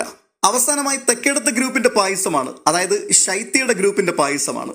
ആ പായസത്തിന് ഏലക്കയുടെ ചുവ കൊണ്ട് ഇറക്കാൻ പറ്റില്ല എന്നാണ് അനീഷും രേണുസുതിയും ഒരുപോലെ പറഞ്ഞത്. പക്ഷേ ശൈത്യയുടെ വാദം പായസത്തിന് രുചി കൂടണമെങ്കിൽ ഏലക്ക ഉണ്ടായാൽ മാത്രമേ പറ്റുകയുള്ളൂ. അല്ല, ഈ ഏലക്കയ്ക്ക് ഒരു കണക്ക് വേണ്ടേ? കണക്കല്ല, ഏലക്ക കൂടുന്നതിനനുസരിച്ച് രുചി കൂടിക്കൊണ്ടിരിക്കും എന്നുള്ളതാണ്. മീൻകറി ഉണ്ടാക്കാൻ വേണ്ടി നമുക്ക് മുളകുപൊടി അത്യാവശ്യമാണ്. പക്ഷേ 1 കിലോ മീൻ കറി വെക്കുവാൻ വേണ്ടി 1.5 കിലോ മുളകുപൊടി വേണമെന്നും, അങ്ങനെ മുളകുപൊടി കൂടുന്നതിനനുസരിച്ച് അതിന് രുചി കൂടും എന്ന് പറഞ്ഞു കഴിഞ്ഞാൽ ആർക്കാണ് അത് അംഗീകരിക്കാൻ പറ്റുന്നത്? ശൈത്യ പറയുന്നു ഏലക്ക കൂടുന്നതിനനുസരിച്ച് അതിന്റെ രുചി കൂടിക്കൊണ്ടേയിരിക്കും. ഞങ്ങളുടെ പായസമാണ് ഏറ്റവും നല്ല പായസം. ഞങ്ങൾക്ക് പ്രൈസ് തരാൻ നിങ്ങൾക്ക് ബുദ്ധിമുട്ടുള്ളത് കൊണ്ടല്ലേ ഞങ്ങളുടെ രുചി കൊള്ളില്ല എന്ന് നിങ്ങൾ പറയുന്നത്. അഡ്വക്കേറ്റ് ശൈത്യ നന്നായിട്ട് വാദിച്ചു. ഒടുവിൽ ശൈത്യക്കെതിരെ പിടിച്ചു നിൽക്കാൻ പറ്റാതെ അനീഷും രേണുസുതിയും പത്തി മടക്കി ഒടുവിൽ തെക്കേടത്ത് ഗ്രൂപ്പ് തന്നെ ആ പ്രൈസും കൊണ്ടുപോയി. ചുരുക്കി പറഞ്ഞാൽ ഇപ്പോൾ 3 ടാസ്ക് നടന്നു. ഈ 3 ടാസ്കിലും തെക്കേടത്ത് ഗ്രൂപ്പ് തന്നെയാണ് വിജയിച്ചത്. അല്ലെങ്കിൽ ശൈത്യ അവരെ വിജയിപ്പിച്ചു എന്ന് പറയുന്നതായിരിക്കും നല്ലത്. അടുത്തത് മുട്ടൻ പണിയാണ്. വൈൽഡ് കാർഡുകൾ പണിപ്പുരയ്ക്കകത്തേക്ക് കയറുന്നു. അവർക്ക് വേണ്ടി അവർ കൊണ്ടുവന്നിരുന്ന വസ്തുക്കൾ അതൊക്കെ ബിഗ് ബോസ് അവിടെ കെട്ടിപ്പെറുക്കി വെച്ചിരിക്കുകയാണ്. ഇത് അവർക്കെടുക്കാം. 20 സെക്കൻഡാണ് സമയം കൊടുത്തിരിക്കുന്നത്. ഈ 20 സെക്കൻഡിനുള്ളിൽ അവരെടുക്കുന്ന സാധനങ്ങൾക്കുള്ളിൽ വലിയ പണി കൂടി വീട്ടുകാരെ കാത്തിരിപ്പുണ്ട്. എന്തായാലും ബിഗ് ബോസ് കഴിഞ്ഞ ദിവസങ്ങൾ ചെയ്തതുപോലെ ആയിരുന്നില്ല. പെട്ടെന്ന് സാധനങ്ങൾ എടുക്കത്തക്കവണ്ണം വളരെ നല്ല രീതിയിൽ അവർക്ക് വേണ്ടി ക്രമീകരിച്ചു വെച്ചു. ഏറ്റവും കൂടുതൽ അതിനകത്തുണ്ടായിരുന്ന പാക്കറ്റുകളിൽ ബിഗ് പണിയായിരുന്നു വെച്ചിരുന്നത്. ബിഗ് പണി കൂടുതൽ ഉണ്ടായിരുന്നത് കൊണ്ട് തന്നെ ആ വീട്ടിൽ വലിയ പണി ഏറ്റുവാങ്ങുവാൻ ഒരാളിനെ തുടർന്ന് തെരഞ്ഞെടുക്കുകയാണ്. ആ തെരഞ്ഞെടുപ്പ് അനീഷിലേക്കാണ് എത്തുന്നത്. ഇവിടെ ബിഗ് ബോസ് കരുതി വെച്ചിരുന്ന പണി എന്താണ്? അതായത് ഈ സീസൺ തീരുന്ന സമയം വരെയും ഇനി ആരെയും നോമിനേറ്റ് ചെയ്യാൻ പറ്റില്ല എന്നുള്ള പണിയായിരുന്നു. അനീഷിന് ഈ പണി കിട്ടിയപ്പോഴേക്കും വീട്ടുകാരെല്ലാവരും കൂടി കൈയടിച്ച് ആഹ്ലാദിച്ചു. പക്ഷെ ഇത് കേട്ടുകൊണ്ട് അനീഷ് ജയാളിയെപ്പോലെ ചാടി എഴുന്നേറ്റിട്ട് പറയുകയാണ്, ഇന്ന് ഞാൻ ഉറപ്പിച്ചു ഞാൻ ഇവിടുത്തെ ജയാളിയാണെന്ന്. ഒരുത്തനും എന്നെ വീഴ്ത്താൻ പറ്റില്ല. ഞാൻ പ്രേക്ഷകരാൽ അംഗീകരിക്കപ്പെട്ടവനാണ്. ഞാൻ കരുത്തനാണ്, ഞാൻ ശക്തനാണ് എന്നുള്ളത് എനിക്ക് ഈ പണി തന്നുകൊണ്ട് നിങ്ങൾ വളരെ വ്യക്തമായി തെളിയിക്കുകയായിരുന്നു. അനീഷിന് പണി കൊടുത്ത വൈൽഡ് കാർഡുകൾ ഒരേ സ്വരത്തിൽ പറയുന്നത്, നീ ശക്തനായതുകൊണ്ടല്ല നിനക്ക് ഞങ്ങൾ ഈ പണി തന്നത്, പകരം നീ വെറുതെ കൺഫെഷൻ റൂമിൽ പോയിരുന്നു കൊണ്ട് വാലിഡ് അല്ലാത്ത കാരണങ്ങൾ പറഞ്ഞ് ഈ പാവങ്ങളെയൊക്കെ നോമിനേറ്റ് ചെയ്യുകയാണ്. അതുകൊണ്ട് നീ ഇനി മുതൽ ഈ സീസണിൽ മിണ്ടാതിരുന്നാൽ മതി, ആരെയും നോമിനേറ്റ് ചെയ്യണ്ട. കൂടാതെ അവർ മറ്റൊരു കാര്യം കൂടി പറഞ്ഞു, അനീഷിനല്ലാതെ ആ വീട്ടിൽ മറ്റാർക്കെങ്കിലുമാണ് നമ്മൾ ഈ പണി കൊടുക്കുന്നതെങ്കിൽ അവരേത് നിമിഷവും ഒരുപക്ഷെ ഈ വീട് വിട്ടു പോയേക്കാം. അങ്ങനെ പോകുമ്പോൾ ഈ പണി വെറുതെ ആയി പോകും. അതുമാത്രവുമല്ല, അവരിവിടെ നിൽക്കുകയാണെങ്കിൽ തന്നെ ഈ വീട്ടുകാർ തമ്മിൽ ഗ്രൂപ്പ് കളിക്കുന്നവരായതുകൊണ്ട് ആ ഗ്രൂപ്പിന്റെ ബോണ്ടിങ് വെച്ചുകൊണ്ട് എനിക്കിപ്പോൾ ഒരാളിനെ നോമിനേറ്റ് ചെയ്യാൻ പറ്റില്ലെങ്കിലും ഇന്നയാളെ നോമിനേറ്റ് ചെയ്യണമെന്ന്, അങ്ങനെ ശത്രുതയുള്ളവരെ ഒതുക്കുവാൻ വേണ്ടി എനിക്ക് പറ്റാത്തത് മറ്റൊരാളിനെ കൊണ്ട് ചെയ്യിക്കാം. പക്ഷെ അനീഷിനെ സംബന്ധിച്ച് അനീഷിന് ഈ വീട്ടിൽ അങ്ങനെ ആരുമായിട്ടും ഒരു അറ്റാച്ച്മെന്റും ഇല്ല. എല്ലാ ആൾക്കാരെയും അനീഷ് ഒരു കൈ അകലത്തിലാണ് നിർത്തിയിരിക്കുന്നത്. ഒരു ഗ്രൂപ്പുമായിട്ടും അനീഷിന് യാതൊരു ബന്ധവുമില്ല. അതുകൊണ്ട് തന്നെ അനീഷിന് ആരെയും സ്വാധീനിക്കുവാനോ തനിക്ക് നോമിനേഷൻ പവർ ഇല്ലാത്തത് കൊണ്ട് മറ്റൊരാളിനെ അത് പറഞ്ഞ് സ്വാധീനം ചെലുത്തി നോമിനേറ്റ് ചെയ്യിക്കാനോ ഒന്നും പറ്റില്ല. അതുകൊണ്ട് അനീഷ് തന്നെ അവിടെ കിടക്കട്ടെ എന്നവർ തീരുമാനിച്ചു. പക്ഷേ ഈ പൊട്ടന്മാർ മനസ്സിലാക്കിയില്ല ഇതിൽ കൂടി അനീഷിന് കൃത്യമായൊരു മെസ്സേജ് ചെല്ലുകയായിരുന്നുവെന്ന്. അതായത് അവർ തന്നെ പറയുകയാണ്, ഈ വീട്ടിൽ മറ്റാരെ നോമിനേറ്റ് ചെയ്താലും അവർ ഏത് നിമിഷവും പുറത്തു പോകുവാൻ സാധ്യതയുണ്ട് എന്ന്. അപ്പോൾ അനീഷ് എന്താണ് മനസ്സിലാക്കുന്നത്? മറ്റുള്ളവരെ നോമിനേറ്റ് ചെയ്തു കഴിഞ്ഞാൽ അത് പാഴായി പോകും. ഞാൻ സുരക്ഷിതമായൊരു സ്ഥാനത്ത് നിൽക്കുകയാണ്. ഞാൻ ഫൈനൽ വീക്ക് വരെ എത്താൻ സാധ്യതയുണ്ട്. അതുകൊണ്ട് തന്നെ ഈ ഫൈനൽ വീക്ക് വരെ ഞാൻ മിണ്ടാതിരുന്നു കഴിഞ്ഞാൽ ഇവര് സുരക്ഷിതരാകും എന്നൊരു ചിന്ത. അതായത് അനീഷ് തീർച്ചയായിട്ടും ഈ വൈൽഡ് കാർഡിനെ ഒക്കെ നോമിനേറ്റ് ചെയ്യാനുള്ള സാധ്യതയുണ്ടല്ലോ. അപ്പോൾ അവർക്കെതിരെ താൻ നാവെടുക്കാതിരിക്കുവാൻ വേണ്ടി തനിക്കെതിരെ അടിച്ചൊരടിയായിട്ടാണ് അനീഷ് ഇതിനെ കാണുന്നത്. മാത്രവുമല്ല താൻ മാസ് സപ്പോർട്ടോടു കൂടിയാണ് ഇവിടെ നിൽക്കുന്നത് എന്നുള്ള ഒരു മെസ്സേജും കൂടി അനീഷിന് ഇതിൽ കൂടി കൈമാറുവാൻ അവർക്ക് കഴിഞ്ഞു. സത്യത്തിൽ ഇവരെയൊക്കെ പൊട്ടന്മാരെന്നാണോ പറയേണ്ടത്, അതോ പൊട്ടന്മാരെ പോലെ ഇവർ അഭിനയിക്കുകയാണോ? അഭിനയിക്കാൻ ഒരിക്കലും സാധ്യതയില്ല. ഇവന്മാർ പൊട്ടന്മാർ തന്നെയാണ്. മുൻപും പിൻപും കൂട്ടി ചിന്തിക്കുവാൻ കഴിയാതെ പെട്ടെന്നുള്ള വികാരാവേശത്താൽ ഏതാണ്ടൊക്കെ പറഞ്ഞു വെക്കുന്നതായിട്ടാണ് നമുക്കവിടെ തോന്നിയത്. എന്തായാലും അനീഷിന്റെ നോമിനേഷൻ അവർ ബ്ലോക്ക് ചെയ്ത് കളഞ്ഞു. ഇപ്പോൾ തന്നെ ജനപിന്തുണയിൽ അനുമോളുടെ തൊട്ട് താഴെയാണ് അനീഷ് നിൽക്കുന്നത്. പ്രേക്ഷകരുടെ മുൻപിലേക്ക് വീണ്ടും അനീഷിനെ ഇട്ടുകൊടുക്കുകയായിരുന്നു ഇവർ ചെയ്തത്. അനീഷിനെ ഇപ്പോൾ തന്നെ ജനം തോളിലേറ്റിയിരിക്കുകയാണ്. അങ്ങനെയാണെങ്കിൽ ഇനിയിപ്പോൾ അവർ താഴെ ഇടുവോ അനീഷിനെ? ഈ പണി കൂടി കിട്ടിയ വ്യക്തിയെ അവർ തീർച്ചയായിട്ടും പൊക്കി ഉയർത്തിക്കൊണ്ട് നടക്കും. അനീഷ് ഉറപ്പായിട്ടും ഫൈനൽ 5 എത്തും. ചിലപ്പോൾ കപ്പടിക്കാനുള്ള സാധ്യതയും അനീഷിന് തന്നെയാണ്. എന്തായാലും ബാക്കിയുള്ള ആൾക്കാർ ഇതൊക്കെ പൊക്കി അവരുടെ തലയിൽ വെച്ചു കൊടുക്കുന്നതാണ്. അല്ലാതെ ഒരു അസാധ്യ ഗെയിമർ ആയതുകൊണ്ടൊന്നും അങ്ങനെ ഗെയിം കളിച്ച് വെട്ടിപ്പിടിക്കുന്നതല്ല. അത് അനുമോളാണെങ്കിലും അനീഷ് ആണെങ്കിലും ഭയങ്കര ഗെയിം സ്ട്രാറ്റജി ഒന്നും കാണിച്ച് ജനത്തെ കൂടെ നിർത്തിയതൊന്നുമല്ല. വളഞ്ഞിട്ട് ആക്രമിക്കുക, ഇതുപോലുള്ള പണികൾ കൊടുക്കുക, ഈ പണികളിൽ കൂടി അവരെ ബുദ്ധിമുട്ടിലാക്കി ഒരു കോർണറിൽ ഒതുക്കാൻ ശ്രമിക്കുന്ന സമയത്ത് ഇത് കാണുന്ന പ്രേക്ഷകർ അവരെ അങ്ങ് ഏറ്റെടുക്കുകയാണ്. ഇത് തന്നെയാണ് ഓരോ സീസണുകളിലും നാം കണ്ടിട്ടുള്ളത്. അതിലൊന്നും വ്യത്യസ്തമായിട്ട് 1-2 സീസണുകൾ മാത്രമേ വന്നിട്ടുള്ളൂ. ഇതിനുശേഷം കാണുന്നത് അക്ബറും ശൈത്യയും തമ്മിലുള്ള ഒരു കോർണർ മീറ്റിംഗ് ആണ്.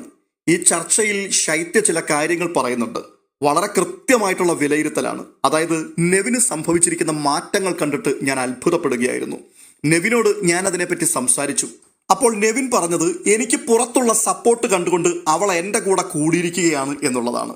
സംഗതി നേരെ തിരിച്ചാണെന്നുള്ളത് നമുക്ക് എല്ലാവർക്കും അറിയാം. അതായത് അനുമോളോട് ഭയങ്കര കലിപ്പുള്ള ഒരു വ്യക്തിയായിരുന്നു നെവിൻ. അനുമോളെ ഈ വീട്ടിൽ നിന്നും പുറത്താക്കിയില്ല എന്നുണ്ടെങ്കിൽ ഞാൻ ഷോ ക്വിറ്റ് ചെയ്തു പോകുമെന്ന് പറയുകയും ഒടുവിൽ ബിഗ് ബോസിനെ പോലും വെല്ലുവിളിച്ച് ആ വീട്ടിൽ നിന്ന് ഇറങ്ങി ഓടിപ്പോവുകയും ചെയ്ത വ്യക്തിയായിരുന്നു നെവിൻ. നെവിൻ മടങ്ങി വന്നതിന് ശേഷം വൈൽഡ് കാർഡുകൾ അകത്തേക്ക് കയറുന്നു. അവർ വന്നിട്ട് പറയുകയാണ് പുറത്ത് ഭയങ്കര സപ്പോർട്ട് അനുമോൾക്കുണ്ടെന്ന്.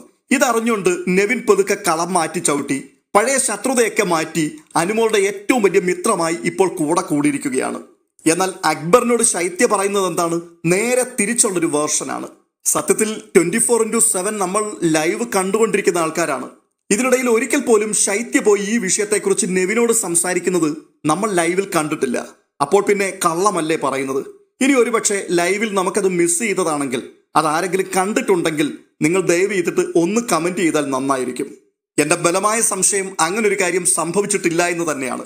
ഇനി അഥവാ അങ്ങനെ സംഭവിച്ചിട്ടുണ്ടെങ്കിൽ പോലും നെവിൻ ഇത്തരത്തിലുള്ളൊരു നട്ടാക്കുരുക്കാത്ത നുണ പറയില്ല. എനിക്ക് പുറത്തുള്ള മാരകമായ സപ്പോർട്ട് കണ്ടുകൊണ്ട് എന്നെ സ്വാധീനിച്ച് എൻ്റെ കൂടെ നിന്ന് വോട്ട് പിടിക്കാൻ വേണ്ടി അനുമോൾ എൻ്റെ കൂടെ കൂടിയിരിക്കുകയാണ് എന്ന് നെവിൻ ഒരിക്കലും പറയില്ല. അപ്പൊ പിന്നെ ഇവിടെ ആരായി കള്ളം പറയുന്നത്? ശൈത്യയാണ് നുണ പറയുന്നത്. ഈ സംസാരത്തിനിടയിൽ അക്ബർ തിരിച്ചു ചില ചോദ്യങ്ങൾ ചോദിക്കുന്നുണ്ട്. ആ ചോദ്യങ്ങൾക്ക് കൃത്യമായിട്ട് ആൻസർ ചെയ്യാൻ ശൈത്യക്ക് പറ്റുന്നില്ല. സംസാരത്തിന്റെ അവസാനം തുടക്കം പറഞ്ഞു വന്നതിൽ നിന്നും നേരെ ഓപ്പോസിറ്റ് ആയിട്ടുള്ള കാര്യങ്ങൾ പറഞ്ഞാണ് ശൈത്യ അവസാനിപ്പിക്കുന്നത്. അതായത് അനുമോൾ ഇപ്പോൾ ചെങ്ങാത്തം പുലർത്തുന്നത് വൈൽഡ് കാർഡുകളായി കയറി വന്ന ആൾക്കാരോടാണ്. സപ്പോർട്ടുണ്ട് എന്ന് തോന്നുന്ന ആൾക്കാരോട് മാത്രമാണ് അവൾ ഇപ്പോൾ ചെങ്ങാത്തം പുലർത്തുന്നത്. അതുമാത്രവുമല്ല, ഈ വൈൽഡ് കാർഡിനോടൊക്കെ പുറത്ത് പോസിറ്റീവാണോ നെഗറ്റീവാണോ എന്ന് ചോദിക്കുമായിരുന്നു.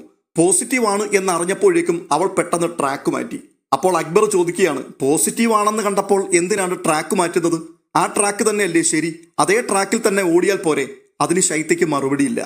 എന്തായാലും നമ്മൾ അതിനെക്കുറിച്ച് കൂടുതൽ ചർച്ച ചെയ്തിട്ട് കാര്യമില്ല. കാരണം ഞാൻ ആദ്യം പറഞ്ഞതുപോലെ ശൈത്യയുടെ ചീട്ട് കീറിക്കഴിഞ്ഞു. നാളത്തെ ലാലേട്ടന്റെ എപ്പിസോഡ് തീരുമ്പോൾ ശൈത്യ മിക്കവാറും വീട്ടിലെത്തും. അടുത്തതായി കാണുന്നത് വൈൽഡ് കാർഡുകളുടെ അടുത്തൊരു കോർണർ ചർച്ചയാണ്. ആ മീറ്റിംഗിൽ വെച്ച് അവർ സംസാരിക്കുന്ന ഒരു കാര്യമുണ്ട്. നമ്മളെ കൊണ്ട് ഒരു വലിയ കാര്യം നടന്നു. ഇവിടെ പല ഗ്രൂപ്പുകൾ ഉണ്ടായിരുന്നു, ആ ഗ്രൂപ്പുകളെല്ലാം പൊളിച്ചു. ഇപ്പോൾ ഒറ്റ ഗ്രൂപ്പ് മാത്രമേ ഉള്ളൂ. എല്ലാവരും കൂടി ചേർന്നിട്ട് ഒരു ഗ്രൂപ്പായി മാറി. സത്യമാണ് ഈ പറയുന്നത്. എത്ര ഗ്രൂപ്പുകളായിരുന്നു അതിനകത്തുണ്ടായിരുന്നത്? പ്രധാനമായിട്ടും ഷാനവാസിന്റെ ഗ്രൂപ്പും അക്ബറിന്റെ ഗ്രൂപ്പുമായിരുന്നു.